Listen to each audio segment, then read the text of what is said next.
சொல்ற தம்பி, நான் தான் பாபி பேசுறேன். என்ன என்ன கதை அங்க ஸ்கேம் பண்ணிட்டு தெரியுதா? என்ன போன் அடிச்சிருக்க? நல்லா இருக்கீங்களாண்ணா? நான் நல்லா இருக்கேன்டா. நீ ஸ்கேம் பண்ணிட்டு எப்படி இருக்க? உன்னைய வச்சுட்டு வீட்டுல எல்லாரும் எப்படிடா இருக்காங்க? வீட்டுல எல்லாரும் நல்லா இருக்காங்கண்ணா. சாப்பிட்டீங்களாண்ணா? நான் நல்லா சோறு திங்கிறேன். நீ அங்க என்ன திங்க போற? களி தான் திங்க போற பாத்துக்க நீ. பிக் ஃபேனுண்ணா. நீ பிக் ஃபேனா இரு, சீலிங் ஃபேனா எனக்கு பிரச்சனையே இல்ல. ஸ்கேம் பண்ணா காத்தோட கரைக்கிறோம் சரியா? எல்லாத்துக்கும் மண்டைய போட்டு ஆட்டு உள்ள வேண்டாத வேலை எல்லாம் பண்ணிட்டு கிடறா நீ. உன்னைய போலீஸ்காரங்க புடிச்சு புடதி வீக்க போறாங்க.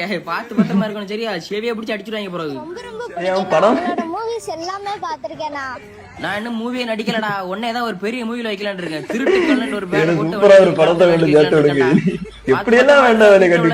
கார் வாங்கினா தார் வாங்கினா ஹெலிகாப்டர் வாங்கினு கிடக்காத. செவியை பிடிச்சி அடிச்சுடுவாங்க போலீஸ்காரங்க.